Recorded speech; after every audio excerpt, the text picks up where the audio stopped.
மகிழ்ந்த நண்பர்களுக்கு வணக்கம். இன்றைய நிகழ்ச்சியில் நம்மோடு மூத்த பத்திரிகையாளர் மற்றும் ஊடகவியலாளர் திரு கண்ணன் சத்ரியர் அவர்கள் நம்மோடு இணைந்திருக்கிறார். உங்கள் சார்பாக அவர் வரவேற்போம். இப்போ திராவிட முன்னேற்ற கழக அரசு விக்கிரவாண்டி இடைத்தேர்தலில் அதனுடைய ரிசல்ட் வந்த உடனே முன்தேதியிட்ட ஒரு விலையேற்றத்தை அவங்க அறிவிச்சிருக்காங்க. மின்சார கட்டணத்தை உயர்த்திருக்காங்க. அந்த மின்சார கட்டண உயர்வுன்றத கூட மின்சார திருத்தம்ன்ற மாதிரி அவங்க தமிழகத்தை எப்படி குடிகாரன்னு சொல்லாம மதுப்பிரியர்கள் ஒரு புதார்த்தம் சொன்னாங்களோ அந்த மாதிரி இதுக்கும் ஒரு விளக்கத்தை அவங்க தராங்க.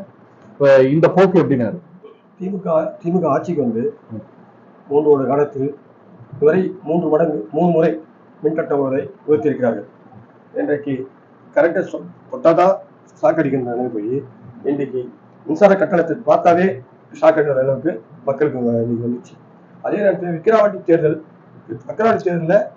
பல கோடி செலவு பண்ணாங்க. ஒரு 200 கோடிக்கு மேல செலவு செய்தா சொல்றாங்க. இன்றைக்கு இந்த கட்டண உயர் என்பது விக்கிரவாண்டி தேர்தல் வாக்களித்த மக்களுக்கு அவங்க கொடுத்த பரிசு தான். ஏன்னா பணத்தையும் கொடுத்தாங்க, கட்டண உயரே கொடுத்து அவங்களுக்கு நன்றி கடன் பண்ற மாதிரி சொல்லியிருக்காங்க. அப்படிதான் விக்கிரவாண்டி மக்கள் இதை தெளிவா புரிஞ்சுக்கணும்.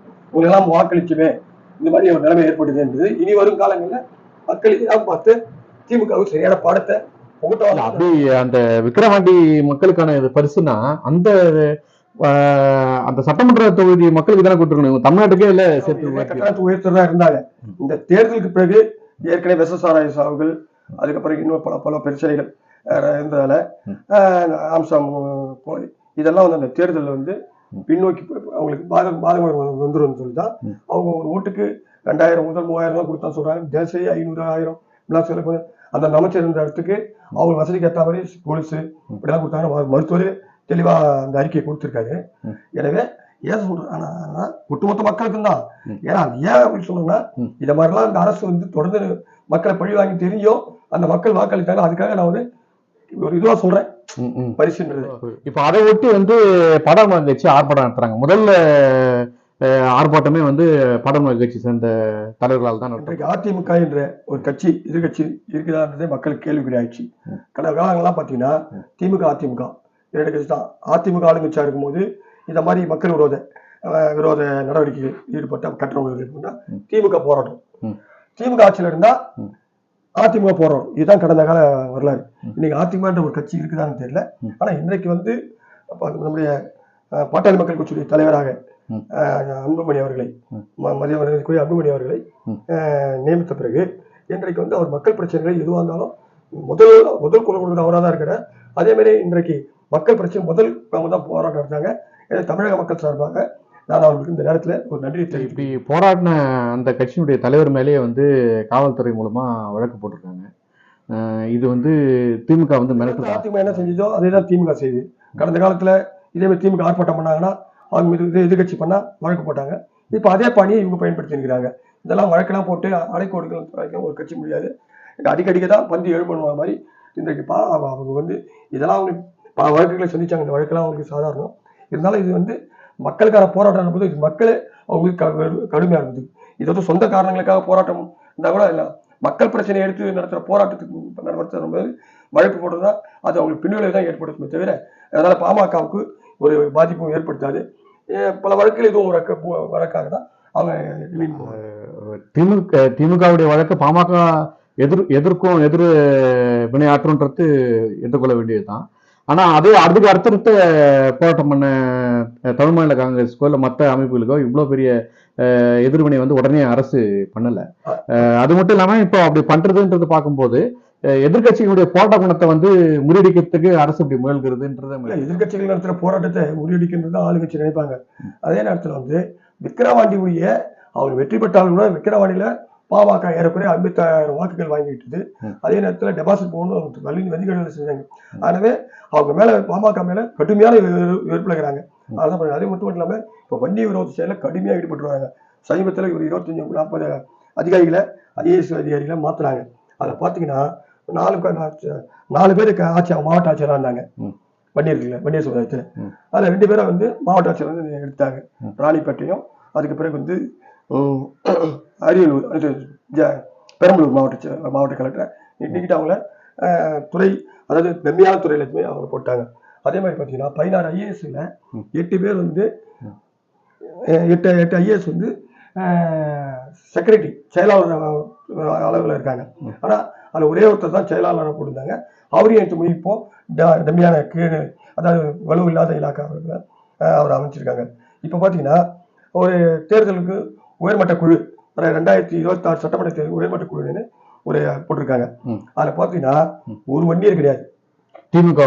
ஆமா, அதுல ரெண்டு பேர் பார்த்தீங்கன்னா 2 பேர் தெலுங்கு மொழி பேசுவாங்க. அதுல வந்து பட்டினத்தை சேர்ந்தவங்களும் இல்லை, அதுக்கு பிறகு வந்து வண்டியரும் இல்லை, மெஜாரிட்டி கம்யூனிட்டி சேர்ந்தவங்க ஒரே ஒரு இவரு முக்கியத்துவ சமுதாயத்தை சேர்ந்த தென்னரசு மட்டும் இருக்காரு. எனவே இப்படி இருக்கும்போது இவங்க சமூக நீதி சட்டத்துக்கு என்ன எதிர்க்குது?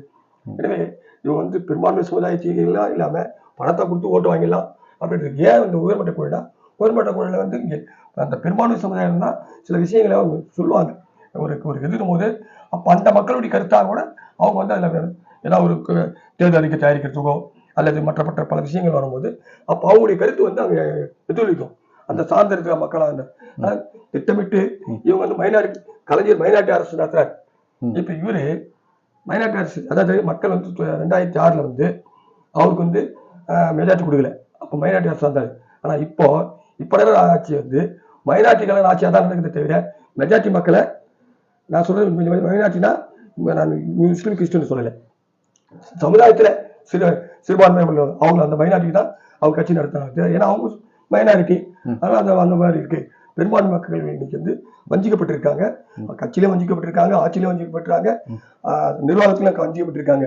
எனவே இது இப்படி இருந்துட்டு அவங்க எப்படி சமூக நீதினு சொல்றாங்கன்னா, இது சொல்றதுக்கே சமூக நீதி இல்லை, சமூக அநீதி தான். சமூக அநீதி நீங்க சொல்லும் போது இந்த தேர்தலில் மட்டும் அந்த சமூக அநீதியினுடைய தாக்கம் வந்து வெளிவர மாட்டேங்குது. ஏன்னா இப்ப இந்த முறை இந்த இடைத்தேர்தலில், பொதுவாக இடைத்தேர்தல்னா ஆளுங்கட்சி வெற்றி பெறுன்றது உண்மை. அதுலயும் இவங்க வந்து அறுதி பெரும்பான்மையோட வெற்றி பெறுறாங்க.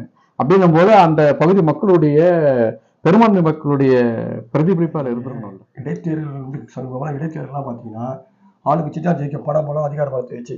நீங்க கடந்த ஈரோடு இடைத்தேர்தல் பார்த்தீங்கன்னா திமுக எந்த அளவுக்கு பணம் கொடுத்தாங்களோ அந்த அளவுக்கு அதிமுக பணம் கொடுத்தாங்க.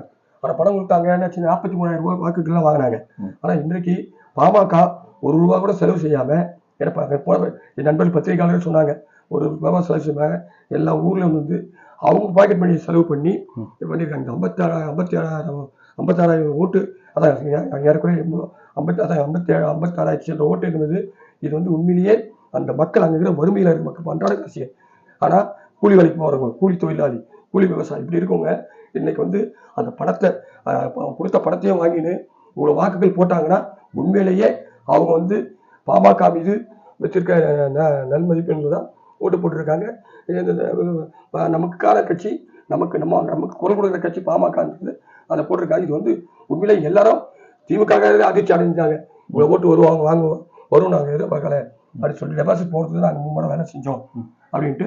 அதே நேரத்தில் அதிமுக வாக்கு கூட பார்த்தீங்கன்னா பெரும்பாலும் வந்து பிஎம்க்கு இன்னும் ஒரு 10,000 to 5,000 ஓட்டு இருக்கும். இன்னொன்று பார்த்தீங்கன்னா முழுக்க அங்கே விழுந்த வாக்குகள் பார்த்தா அந்த அவங்க குறிப்பிட்ட வன்னிய சமுதாயத்தின் வாக்குகளை தான் அங்கே பத்திரிகையாளரே சொல்றாங்க. அப்படி இருந்து அந்த மக்கள் வந்து ஒரே பக்கம் இருக்கிறான்றதை காட்டி இதன் மூலமா வந்து திமுகவுக்கு அதாவது என்னன்னா 10.5 வந்து திமுக நமக்கு செய்யல, இடஒதுக்கீடு கொடுக்கல அப்படின்னு 87,000 பேரும் இன்னைக்கு வந்து அந்த இதுக்கு அந்த 10.5 கொடுக்கறதுக்கு அவங்களுடைய எதிர்ப்பை தெரிவித்திருக்காங்க. 10.5% போது இப்போ மருத்துவர் ஐயா வந்து இப்போ ஒரு செய்தியை சொல்லியிருக்காரு செய்தி ஊடகம் வாயிலா. மிக கடுமையான ஒரு, ஏற்கனவே நாங்கள் வன்னியர் சங்கம் நடத்தின 7 நாள் போராட்டத்தை விட அதிகப்படியான ஒரு கடுமையான ஒரு போராட்டம் நாங்கள் நடத்துவோம்னு சொல்லியிருக்காரு. இது அவ்வளோ பெரிய போராட்டம் நடத்தினாதான் இந்த திமுக அரசு செவிசாய்க்குமா, அல்லது திமுக அரசு வந்து இதை பற்றி எதுவும் பொருட்படுத்தலையா இந்த பாடல் மகிழ்ச்சியுடைய போராட்டங்களை, அல்லது அந்த சமூகத்தை கூட அவங்க கவனத்தில் கொள்ளலையா? இதே மாதிரி எடப்பாடி ஆட்சியில் இருக்கும்போது ஒரு போராட்டத்தை ஒரு நாள் ஒரு சென்னைக்கு எல்லாரையும் வர சொல்லி வண்டி வாகனம் வந்து அவர் மருத்துவர் பாமக தலைவர் அவர் அன்புமணி தலைமையில ஆர்ப்பாட்டம் நடந்தாங்க. உடனே அன்றைக்கு முதலமைச்சர் அவர் அன்புமணி அழைத்து, எடப்பாடி அழைப்பு, நான் மிக விரைவில் இதுக்கான சட்டத்தை கொண்டு வரேன் அப்படி உறுதியளித்தார். அந்த சும்மா அது என்ன ஒரு 2 நாளுக்கு முன்னாடி அறிவிச்சது. ஆமா, குறைந்த காலகட்டத்துல மகாபலிபுரத்துல மாமல்லபுரத்துல பாத்தீங்கன்னா வன்னி இளைஞர் பெருவிழா அது வங்கக்கடலான்ற. அதனால அவங்க போராட்டம்னாவே இது மிகப்பெரிய சம்பிக்கிற அளவுக்கு இருக்கும்.